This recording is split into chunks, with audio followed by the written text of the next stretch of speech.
Allergy को asthma के साथ कैसे डिफरेंशिएट करें?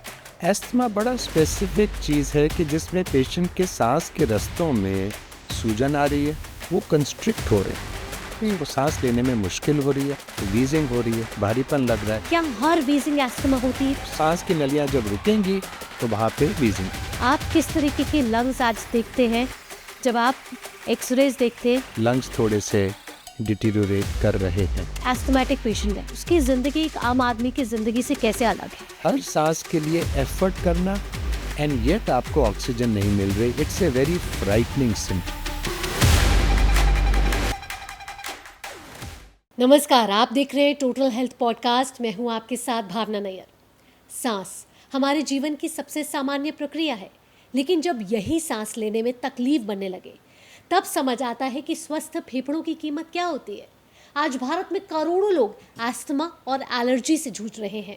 इनमें छोटे बच्चे भी हैं, कॉलेज जाने वाले युवा भी, और ऐसे लोग भी जिन्हें 40 या 50 साल की उम्र में पहली बार एस्थमा का पता चलता है। फिर भी सबसे बड़ी समस्या सिर्फ बीमारी नहीं है, बल्कि उसके बारे में फैली गलत फहमियां हैं। क्या हर बार होने वाली खांसी एस्थमा है? क्या एलर्जी और एस्थमा एक ही बीमारी है? क्या इनहेलर की आदत पड़ जाती है? क्या बच्चे बड़े होकर एस्थमा से पूरी तरह ठीक हो जाते हैं?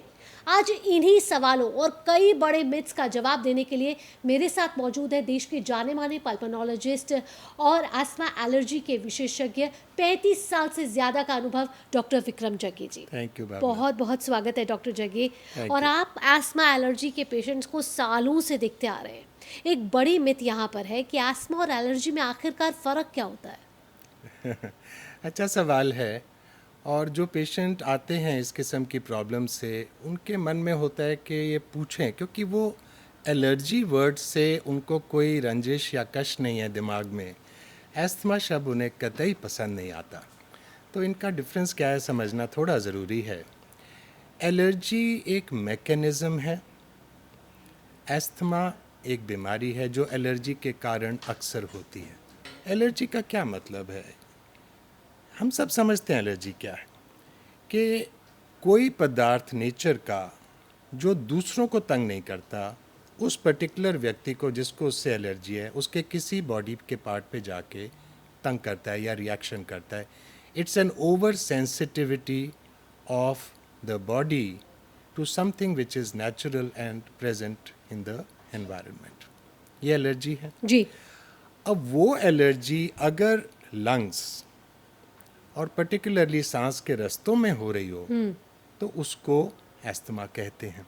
तो एलर्जिक ब्रोंकाइटिस और एस्थमा एक ही चीज़ है, लेकिन क्योंकि पेशेंट ये सुनना नहीं चाहता एस्थमा, तो कई दफ़ा ये भी होता है कि डॉक्टर लोग बिना मीठी मीठी और प्यारी बातें करके, भाई आपको तो एलर्जी है, आपको तो ब्रोंकाइटिस है, आपको तो कंजेशन है, इससे फ़ायदा कुछ नहीं होता।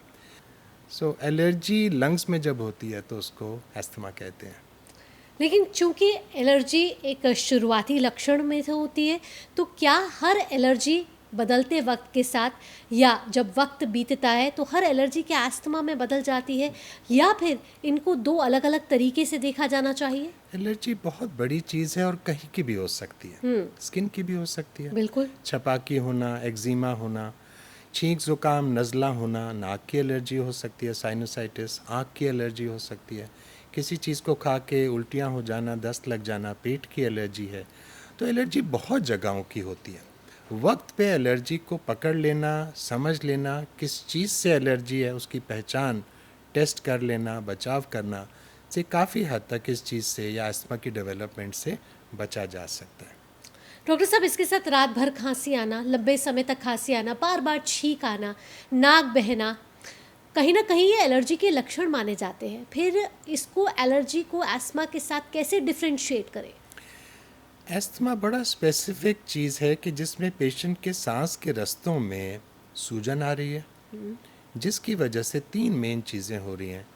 वो कंस्ट्रिक्ट हो रहे हैं, उसको सांस लेने में मुश्किल हो रही है, वीजिंग हो रही है, भारीपन लग रहा है, सीढ़ी चढ़ रहा है या एग्जर्शन कर रहा है तो बहुत मुश्किल हो रही है, because the air tubes are constricted. Number 2, वहाँ पे कुछ केमिकल्स निकल रहे हैं जिससे उसको खांसी हो रही है, और क्योंकि वहाँ पे इन्फ्लेमेशन है, वहाँ फ्लेम भी ज़्यादा बन रही है। तो ये सारी चीज़ें जब हो रही हैं तो वो एस्थमा है, छींक जुकाम नज़ला है, वो नाक की एलर्जी है, तो इनको डिफ्रेंशिएट करना कोई मुश्किल नहीं है। लेकिन कई दफ़ा एक पेशेंट को ये दोनों हो रही होती हैं और वो दोनों से ही कई दफ़ा परेशान होता है। कई दफ़ा एस्थमा उसको इतना ज़्यादा है, छींके बस मामूली दो चार हैं, उसको इतनी तकलीफ़ नहीं हो रही उससे। और कई दफ़ा पेशेंट आता है, डॉक्टर साहब 100 छींके मारता हूँ, सांस तो बहुत थोड़ी सी प्रॉब्लम है। So they all go hand in hand. वो एक कहावत है, there is no wheeze without a sneeze और there is no sneeze without a wheeze, साथ साथ चलती हैं वो। डॉक्टर साहब, यहाँ आपने एक शब्द का इस्तेमाल किया वीजिंग का, और एस्थमा का एक मेजर सिम्टम होता है वीजिंग। लेकिन क्या हर वीजिंग एस्थमा होती है? वीजिंग क्या होती है? ये होती है, ये कहाँ से आ रही है आवाज़? सांस की नलियाँ जब खुली हैं तो उनमें से जो हवा अंदर बाहर जा रही है, जो हम ब्रेथ ले रहे हैं, उसके पास जगह है, वो कोई आवाज़ नहीं कर रही। लेकिन जब वो पतली हो जाती हैं तो पतले में से जब भी हवा निकलेगी वो साउंड क्रिएट करेगी, वो वीजिंग है। So wheezing is a feature of constriction of air tube. सांस की नलियाँ जब रुकेंगी तो वहाँ पे वीजिंग होगी। So wheezing is a symptom of constriction. Asthma is a very specific disease. बिल्कुल, asthma is a very specific disease आपने बताया, लेकिन एक आम इंसान को कैसे पता चले? आप तो जानते हैं कि उसको एस्थमा है, लेकिन अगर एक इंसान को लगातार छींकें आ रही हैं और फिर उसका सांस फूल रहा है या वीजिंग भी साथ साथ हो रही है, कैसे एक आम इंसान खुद को जाने कि अब डॉक्टर के पास जाने का वक्त आ गया है? देखो, जिनको एस्थमा सिग्निफिकेंट होता है उनको काफ़ी तंग करता है और वो डॉक्टर के पास पहुंच जाते हैं कि डॉक्टर साहब अब मेरे को सीढ़ी चढ़ने पे, मैं 2 मंजिल पहले आराम से भाग के चढ़ जाता था, अब नहीं चढ़ पा रहा। बदलते मौसम में मेरे को ये ज़्यादा होती है, सुबह सुबह ज़्यादा होती है, धूल मिट्टी में ज़्यादा, उनको समझ आने लग जाता है। The problem, Bhavna, is not so much कि उन्हें समझ नहीं आ रहा। द प्रॉब्लम इज़ वो उसको एक्सेप्ट नहीं करना चाह रहे, वो उसको फेस नहीं करना चाह रहे। जब उनसे आके मरीज़ मिलता है, उसका सवाल ये नहीं होता कि डॉक्टर साहब मुझे ये एस्थमा है। वो कहता है ये एस्थमा तो नहीं है ना। अंदर से उसे पता है कि ये एस्थमा है, it is common knowledge now, लेकिन वो चाहता है कि डॉक्टर बोले कि ये वो नहीं, कुछ और है। तो वहाँ ज़्यादा समस्या है। ऑफ कोर्स डॉक्टर देखता है, कुछ टेस्ट करता है और उनसे क्लियर हो जाता है जी। कि ये एस्थमा ही है। जी। डॉक्टर साहब, आप सालों से अस्थमा और एलर्जी के पेशेंट्स को देखते हुए आ रहे हैं। आपने सालों से अनुभव किया है कि किस तरीके से लंग्स भी बदलते हुए नज़र आ रहे हैं। मैं आज से आपसे 30 साल पहले की बात करती हूँ, उसके बाद 20 साल, उसके बाद 10 साल और इसके बाद वर्तमान की। आप किस तरीके के लंग्स आज देखते हैं जब आप एक्सरेज देखते हैं, और फिर आपको उसमें वो जो परिवर्तन नज़र आ रहे हैं वो क्या नज़र आ रहे हैं? खासकर अगर बच्चों की बात करें तो क्या बच्चों के फेफड़े पहले के ज़माने के फेफड़े से इस बार के फेफड़े ज़्यादा कमज़ोर हैं? डॉक्टरों का और मेरा और रिसर्च का और फाइंडिंग्स का सबका आंसर एक ही है कि प्रदूषण और मॉडर्न लिविंग के उनके जो नेगेटिव एस्पेक्ट्स हैं उसकी वजह से लंग्स थोड़े से डिटीरियोरेट कर रहे हैं। बच्चों की बात अगर करें तो बच्चों में 40 से 1 साल पहले वल्लभ भाई पटेल चेस्ट इंस्टीट्यूट में 70s में शायद उन्होंने बहुत बड़ा सर्वे किया था कि दिल्ली के स्कूल के बच्चों में कितने बच्चों को एस्थमा है। 100 में से 2 लोगों को। और यही हम देखते थे, हमारी पूरी क्लास में ABCD सेक्शन जोड़ दो जा करके, तब कोई 1 या 2 बच्चा इनहेलर ले रहा होता था। आज की डेट में 50 बच्चों के एक क्लासरूम में 2 या 3 बच्चों को एस्थमा है। आज 12% है और ये भी पुरानी है। मेरा अपना अंदाज़ा है कि आज 12 से भी ज़्यादा होगा। This is the direct result of pollution number 1, जो हमने देखा है कैसे तेज़ी से बढ़ी है, and our modern way of living. और उसमें एक आपको शायद ताजुब होगा, over hygienic living conditions. Mothers आजकल इतनी पर्टिकुलर है, गंदा ये वो, हम बिल्कुल जर्म्स अंदर जाने ही नहीं देते बच्चे के अंदर। जहाँ उसको कुछ हुआ एंटीबायोटिक देते हैं, वैक्सीन सारी लग रही हैं। वैक्सीन के बहुत फ़ायदे हैं, मैं 1 मिनट के लिए भी नहीं कह रहा, लेकिन उसका एक नेगेटिव एस्पेक्ट भी ये है कि इन सारी चीज़ों से जो बच्चे की एक इम्यूनिटी जिस तरह से डेवलप होती है वो नहीं होती। उसको कुछ करने को ही नहीं है। जब करने को नहीं है तो वो बैठे बैठी वो हाउस डस्ट से अपनी इम्यूनिटी के रंग दिखाने लगती है, उसके अगेंस्ट एंटीबॉडीज़ बना लेती है और पोलन्स आते हैं तो उनके अगेंस्ट बनानी शुरू कर देती है और फिर वो रिएक्ट करती है। और ये रिएक्शन अगर आप ध्यान से देखें तो वही है जो वायरस के साथ होना चाहिए। बिल्कुल। वायरस घुसेगा, खांसी करो, फीस करो, उसको बाहर निकालो और घुसने नहीं दो। वही वो हार्मलेस चीज़ों के साथ करने लगता है। This is called the hygiene hypothesis कि ओवर हाइजेनिक लिविंग। एस्थमा हमेशा रिच फैमिलीज़ में, एफ्लुएंस में, सिटी ड्वेलर्स में हमेशा से ज़्यादा पाया जाता है। पोल्यूशन का भी एक योगदान है। पोल्यूशन एस्थमा को कॉज नहीं इतना करता, लेकिन जब है तो उसको बहुत ख़राब करता है। ऑस्ट्रेलिया और न्यूजीलैंड में एस्थमा बच्चों में पूरी दुनिया में सबसे ज़्यादा है। 25% ऑफ द किड्स इन अब मुझे बताइए वहाँ पे कहाँ पोल्यूशन है ही नहीं। This is the one place जहाँ पे पोल्यूशन नहीं है। तो डॉक्टर साहब यहाँ आप ये कह रहे हैं कि पोल्यूशन एक मेजर कारण नहीं है एस्थमा होने का, इसके अलावा भी कई कारण हैं जिसकी वजह से एस्थमा बढ़ता जा रहा है। और जो मैंने कारण आपके थोड़े से अलूड किए हैं, एस्थमा डेवलपमेंट के साथ साथ, और डेवलपमेंट के साथ बहुत चीज़ें आती हैं। मोर इंडोर लिविंग, मोर प्लश एनवायरनमेंट्स, कारपेट्स हैं, बेड्स हैं मोटे मोटे, एंड सोफ़ाज़ के अंदर हैवी अपहोल्स्ट्री है जिसके अंदर हाउस डस्ट छुपी हुई है। बाहर बच्चे खेलने नहीं जा रहे, इंडोर ज़्यादा टाइम स्पेंड कर रहे हैं। हमारी डाइट टोटली आर्टिफिशियल हो चुकी है, प्रेजर्वेटिव कलर्स सब जगह हैं। हमारा इम्यून सिस्टम, हमारा मीन्स बच्चों का डेवलपिंग इम्यून सिस्टम, बिल्कुल हमने उसको कंफ्यूज कर दिया। उसको राइट इम्यून स्टिमुलस मिल नहीं रही है। तो आप यहाँ मानते हैं कि हम जिस तरीके का खाना दे रहे हैं, हम बहुत प्रोटेक्टिव हो गए अपने बच्चों के प्रति, और कहीं ना कहीं हम उन्हें बाहर खेलने जाने नहीं दे रहे, क्योंकि एक तो पढ़ाई का भी बड़ा स्ट्रेस है।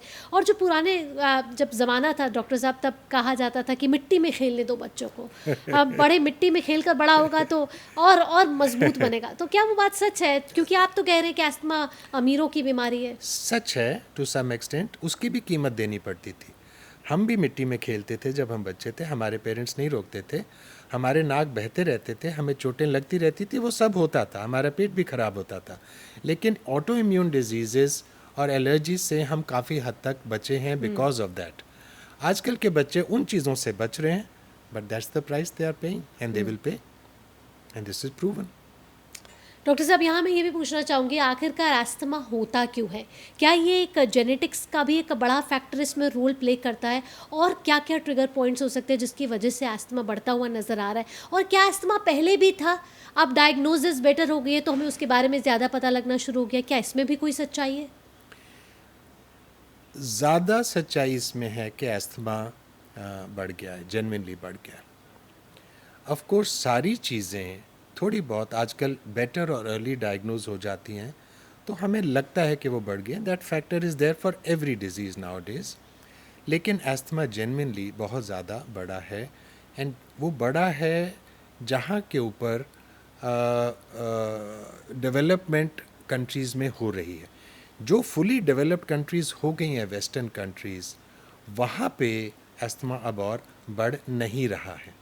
जी डॉक्टर साहब, अगर हम जिस तरीके से बात कर रहे हैं एयरवेव्स की, है ना, जी। अगर एयरवेव्स को देखें तो आज किस तरीके से हमारे लंग्स दिख रहे हैं, और एस्थमा में आखिरकार लंग्स दिखते कैसे हैं? क्योंकि आप तो एक्सरेज हर रोज़ देखते हैं, तो कैसा वो क्या दिखता है जिससे पता चलता है ये एक एस्थमेटिक पेशेंट? लंग्स जो हमारी हैं एस्थमा में वो नॉर्मल दिखाई देती हैं।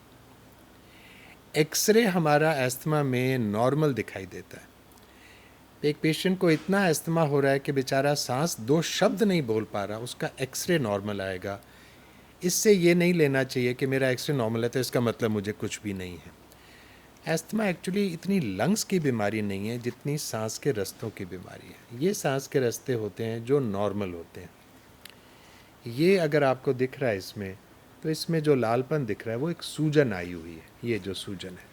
और ये सूजन से जो केमिकल्स निकलते हैं वो इन मसल्स को जब सिकुड़ते हैं तो ये ट्यूब्स बंद हो जाती हैं। जैसे एक स्ट्रॉ से हम अगर कोका कोला पी रहे हैं तो आराम से पी रहे हैं, उस स्ट्रॉ को तोड़ मोड़ दें तो कोका कोला पीना बहुत मुश्किल हो जाता है। अब एस्थमेटिक पेशेंट है, उसकी ज़िंदगी एक आम आदमी की ज़िंदगी से कैसे अलग है? अगर आपको बोला जाए कि आप सांस मुंह से नहीं ले रहे, स्ट्रॉ से ले रहे हैं, तो थोड़ी बहुत मुश्किल तो होगी। फिर उसको हम ट्विस्ट करके कर दें और बोलें 24 घंटे ये ऐसे रहेगा, तो आप इमेजिन करिए, आपको पता चल जाएगा उसकी लाइफ में क्या होता है। हर सांस के लिए एफर्ट करना एंड येट आपको ऑक्सीजन नहीं मिल रही, it's a very frightening symptom कि नेक्स्ट मोमेंट लगता है कि पता नहीं सांस आएगी भी कि नहीं आएगी। ये एक अनकंट्रोल्ड एस्थमा की दशा है या कहानी है। लेकिन 95% एस्थमा इतनी आसानी से कंट्रोल हो जाता है आजकल with modern systems of medicine कि वो बिल्कुल नॉर्मल, बिल्कुल नॉर्मल का मतलब बिल्कुल नॉर्मल। दवाइयाँ कठिन नहीं हैं, एक्सपेंसिव नहीं हैं, साइड इफ़ेक्ट्स नहीं हैं। कभी कभी ताज्जुब होता है कि ये इतनी सिंपल चीज़ ये पेशेंट क्यों नहीं समझ पा रहा और क्यों नहीं कर रहा। It is almost like that now days with asthma. Doctor साहब, आपने मेडिकेशन की बात करी। यहाँ मैं आपसे सबसे पहले सिम्टम्स की जब हम बात कर चुके हैं, एक हम ये बात कर लेते हैं कि टेस्ट कौन कौन से अवेलेबल हैं, कैसे पता चल जाता है कि अस्थमा के ये टेस्ट कराने ज़रूरी हैं ताकि उससे अस्थमा का ट्रीटमेंट शुरू हो सके। किसी भी ट्रीटमेंट को शुरू करने से पहले उसका डायग्नोसिस पक्का और कंफर्म्ड होना चाहिए। एस्थमा का डायग्नोसिस पेशेंट की बात ध्यान से सुनने में 80% तो पता चल जाता है। थोड़ी बहुत समस्या होती है छोटे बच्चों में, क्योंकि उनको और भी चीज़ों की वजह से ऐसे लक्षण हो सकते हैं, या बहुत वृद्ध जो होते हैं जिनको हार्ट डिजीज़ है या कुछ और है लेकिन वो सांस फूल रहा पता नहीं चल पा रहा, तो थोड़े बहुत टेस्ट की ज़रूरत है। अदरवाइज़ पेशेंट की बात ध्यान से सुन के पता चल जाता है। लेकिन सिर्फ पेशेंट को कन्विंस करने के लिए थोड़े बहुत टेस्ट करते हैं, जैसे कि लंग फंक्शन, स्पायरोमेट्री। वो मशीन में तरह तरह से फूंक मारते हैं, उसको नापा जाता है। वो एयर फ्लो को नाप लेता है, कितनी हवा आपने 3 सेकंड में निकाली। अगर आपका सांस पूरा खुला हुआ है, आपने सारी हवा फटाफट निकाली। आपका रुका हुआ है तो आप निकालेंगे लेकिन बहुत समय लगेगा। 3 सेकंड की जगह 9 सेकंड लगेंगे, तो रेट आपका 1/3 हो गया जो पहले था। तो ये मशीन बड़े सिंपल तरीके से बताया, लेकिन मशीन इसको बहुत अच्छे से नाप लेती है। अब पता चल गया कि रुकावट है। नेक्स्ट स्टेप है कि ब्रोंकोडायलेटर, सांस को खोलने की दवाई दी नेबुलाइजर से या इनहेलर से, और उसको फिर नापा 20 मिनट बाद। और अगर उसमें 12% का सुधार है तो डायग्नोसिस इज ऑलमोस्ट कन्फर्म्ड, तो वो पता चल गया। इसके बाद फिर आपकी ट्रीटमेंट शुरू होती है। ट्रीटमेंट शुरू करने से पहले मेरा मानना ये है कि जो सांस के गुंजल हैं बेचारे मरीज़ के, उनको खोलने से पहले दवाइयों से उसके जो दिमागी गुंजल है पहले वो खोलने पड़ते हैं कि ये अस्थमा है कि नहीं। पहले उसको प्यार से अच्छे से समझाना पड़ता है और उसको समझना पड़ता है। ये अपने आप ठीक हो जाएगा, मैंने सुना है बच्चों में तो अपने आप ही ठीक हो जाता है प्यूबर्टी के आसपास। इनहेलर की तो लत लग जाएगी, इसमें तो स्टेरॉयड होते हैं। इन सब इश्यूज़ को धीरे धीरे करके उसको समझाना पड़ता है और इंश्योर करना पड़ता है कि उसके पल्ले पड़ गई है ये बात। ठीक बात। फिर वो मुश्किल नहीं है, और फिर सारा का सारा इलाज वो मरीज़ खुद कर लेता है। आपका काम ख़त्म, डॉक्टर का काम ख़त्म। डॉक्टर साहब, जब हम अब डायग्नोसिस की बात कर रहे हैं, लेकिन क्या होता है कि आजकल बच्चों को हर बहुत फ्रीक्वेंट लेवल पे इस तरीके के अस्थमा के अटैक्स आ रहे हैं या अस्थमा के इंसिडेंसेस आ रहे हैं। कई बार ऐसा होता है कि उनको अस्थमा होता भी नहीं है, डॉक्टर के पास जाते हैं, लेकिन वो अस्थमा की दवाइयाँ जो हैं वो शुरू हो जाती हैं।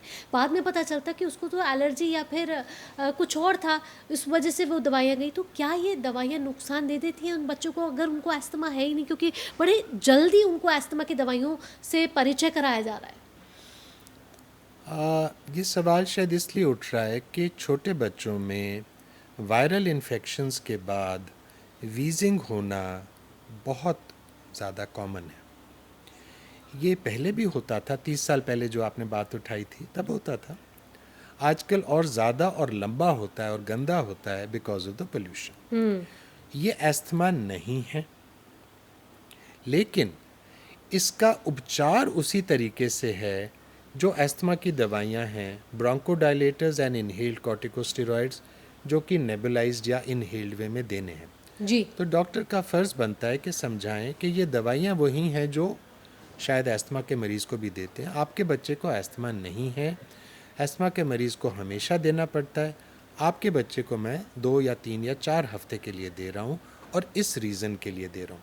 उसको दे करके सांस के रास्ते खुलते हैं। सेकेंडली, जो वायरस की वजह से कंस्ट्रिक्शन आई, अगर उसको बिल्कुल छोड़ दिया जाए, वो हर बार थोड़ा सा डैमेज छोड़ के जाएगा। उसको भी तो कुछ करना है ना, अपने हाथ पे हाथ तो धर के बैठ नहीं सकते। So when there is a problem, उसका जो समाधान करेंगे उसके कुछ अच्छे और कुछ बुरे पॉइंट निकलेंगे। ठीक बात। अगर अच्छे क्लियरली ज़्यादा हैं और बुरे एक आध हैं तो फैसला तो करना ही पड़ेगा ना। अब जिस तरीके से आप मेडिकेशंस की बात करें, अस्थमा की बहुत सारे ऐसी मेडिकेशंस हैं, दवाइयों से लेके आज इन्हेलर्स हैं, रोटाहेलर्स हैं, फिर नेबुलाइजेशन एक बहुत अच्छी टेक्निक है। तो लेकिन इसका लेने का ढंग कहीं ना कहीं लोगों को उतना पता नहीं है। तो क्या आप हमें बता सकते हैं कि कैसे अस्थमा के लिए अलग अलग समय पे अलग अलग चीज़ों की ज़रूरत होती है और कैसे वो फ़ायदेमंद हो सकती है, और कहीं ना कहीं उससे बड़ी मिथ्स ये भी जुड़ी हुई हैं कि ये जीवन भर लग जाएंगे, इसमें कितनी सच्चाई है? एस्थमा एक डिजीज़ है जो है तो है, बिल्कुल। ऊपर नीचे होगी ज़रूर, कभी कभी सीज़न बढ़िया भी निकल जाएगा, बिना दवाई के भी निकल जाएगा, लेकिन ज़रूरत इनहेलर, रोटाहेलर, नेबुलाइज सिर्फ एक ज़रिया है दवाई को सीधा वहाँ भेजने का, जो बिना बॉडी में जाए, बिना साइड इफ़ेक्ट किए आपका काम कर सकती है। One should be grateful for that, asthma people should be grateful for that. दिक्कत वही होती है कि डॉक्टर्स बिज़ी होते हैं, समझा नहीं पाते या समझाते नहीं हैं या टाइम नहीं होता, पेशेंट्स उसको ठीक से लेते नहीं, दवाई ठीक से वहाँ पहुँचती नहीं, उनको पूरा फ़ायदा नहीं मिलता, वो कहते हैं सब बकवास है, मैं करूँगा नहीं इसको। अगर पहुँच रही है तो ज़रूर करेगा। मैं एक आध करके आपको डेमो देता हूँ, लेकिन जो मोटी बात है वो ये है, जो भी दवाई आपने अंदर इनहेलर, रोटाहेलर से लेनी है, पहले अपने लंग्स को पूरा खाली करिए। गिलास में पानी भरने के लिए पहले जो भी उसमें है पहले खाली करोगे, तभी तो भरोगे ना। बिल्कुल। अगर लंग्स ऑलरेडी भरे हुए हैं उसमें आप लोगे तो ऊपर ऊपर ही जाएगी दवाई, अंदर तो जाएगी। ठीक। लेने का तरीका कैसे, मैं थोड़ा सा एक्सप्लेन करता हूँ। उसको अंदर लिया, उसको मौका दिया वहाँ पे रुकने का 6 से लेके 10 सेकंड तक, ताकि वो वहाँ पे एयर ट्यूब्स के अंदर चिपक जाए, पूरे अंदर तक जाके, स्मॉलेस्ट एयर ट्यूब्स तक जाके, और फिर जो मुंह में गले में जो चिपका है, जो चिपकेगा, वो कुल्ला करके गरारे करके उसको थूक दिया जाए। जी। लार्जली यही है। अब जैसे ये इनहेलर है, हिलाया, थोड़ा सा पर्स करके लिप्स को करें, क्योंकि नॉर्मल एस्थमेटिक करेगा तो ऐसे हो जाएगा, उसको निकाल नहीं पाएगा। पूरा सांस बाहर निकाला, दबा के स्लो खींचा, इसको स्लोली पूरा अंदर भर लिया, रोक के रखा, छोड़ दिया। ये चीज़ स्पेसर के साथ ली जाए तो और भी अच्छी है, क्योंकि स्पेसर से मुंह की डेपोजिशन कम और लंग्स की डेपोजिशन ज़्यादा हो जाती है। रोटाहेलर में कैप्सूल डालना पड़ता है, वो भी इस चीज़ यही है, सिर्फ फ़र्क ये है इसमें आपको स्लो खींचना होता है, रोटाहेलर को पूरी ताकत लगा के खींचना होता है, लेकिन शुरुआत लंग खाली करके और दवाई को वहाँ पे होल्ड करना। पेशेंट्स कई दफ़ा बहुत अलग अलग चीज़ें भी करते हैं, कैसे लेते हो इनहेलर। हम काफ़ी इसका क्लिनिक में ड्रामा करते हैं कि इनहेलर लेके नहीं आओगे तो हम देखेंगे ही नहीं। द रीज़न इज़ कि हम उनको बताना चाहते हैं बार बार कि ये कितना ज़रूरी है, और हम उनको कोच करते हैं प्रॉपरली जी। ताकि वो परफेक्ट हो जाए। तो उसको बोला कि कैसे लेते हैं इसको आप, तो उसने अपना इनहेलर निकाला, और ओह नो। ये मैं हकीकत बता रहा हूँ, तो मैं दंग रह गया। मैंने कहा ये क्या कर रहे हो बेटा, कि किसने सिखाया तुम्हें? कहते हैं डॉक्टर ने बोला था ये डायरेक्टली लंग्स में जाती है। अब डॉक्टर ने बेचारे ने अपनी तरफ से बोल दिया ये अच्छी चीज़ है, ये डायरेक्टली लंग्स में जाती है, उसने डायरेक्टली लंग्स का ये मतलब समझा।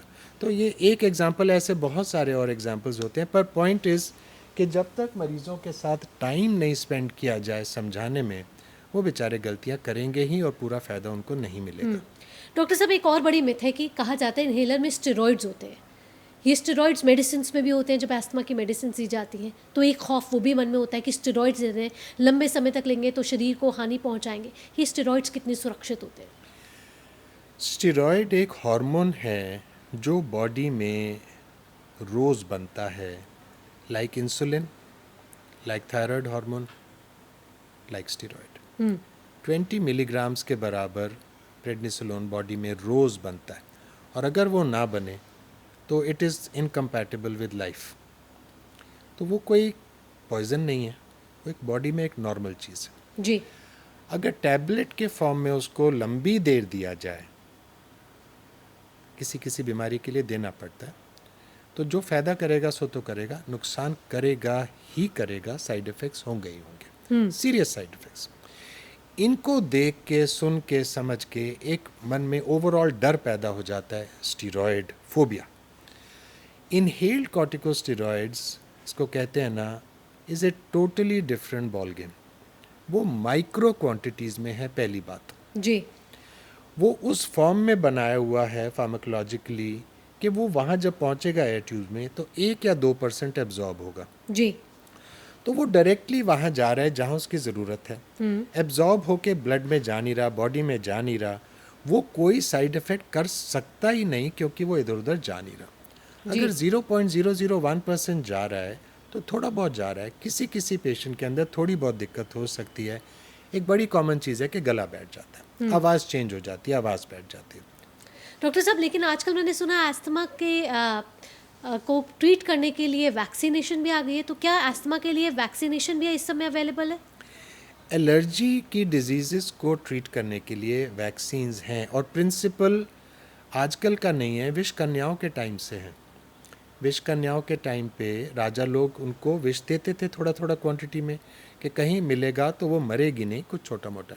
सो one can give increasing dosages of something which is harmful so that the body doesn't react to that. ये बड़ा पुराना प्रिंसिपल है।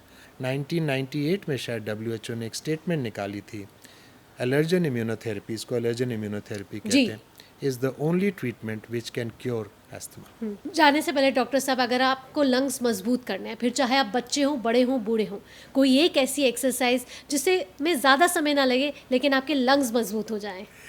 वो एक्सरसाइज सबसे अच्छी है लंग्स के लिए जिसमें आपकी रुचि है और आप उसको अच्छे से लंबी देर करना पसंद करोगे, रादर दैन डॉक्टर जगी ने जाते जाते कुछ बोल दिया है।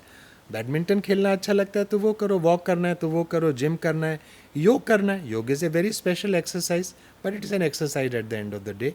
जो आपको अच्छा लगता है और आपको लगता है मैं खुशी से करता रहूँगा, ज़बरदस्ती का सौदा नहीं है, वो एक्सरसाइज लंग्स के लिए बहुत अच्छी है। Consistency is the key. बिल्कुल, consistency is the key. Doctor Jaggi, आप टोटल हेल्थ पॉडकास्ट में आपका बहुत बहुत धन्यवाद। जो भी इतने डर थे, भ्रम थे और जानकारियाँ नहीं थी अस्थमा से जुड़ी हुई, वो आज आपने सारी बताई, उसके लिए भी बहुत बहुत धन्यवाद। थैंक यू भावना। हम अपने दिल का ख्याल रखते हैं, दिमाग का ख्याल रखते हैं, लेकिन फेफड़ों की अहमियत तब समझ में आती है जब एक एक सांस लेने में तकलीफ होने लगे। इसलिए सांस को कभी हल्के में मत लीजिए। बार बार होने वाली खांसी हो, एलर्जी हो या सांस फूलने की समस्या, समय पर डॉक्टर से मिलिए, सही सलाह लीजिए और इलाज को लेकर किसी भी मिथ्स का शिकार मत बनिए, क्योंकि अस्थमा के साथ भी जिंदगी रुकती नहीं, सही इलाज के साथ जिंदगी खुलकर जी जाती है। इसी के साथ टोटल हेल्थ पॉडकास्ट में इतना ही। दीजिए अनुमति। नमस्कार।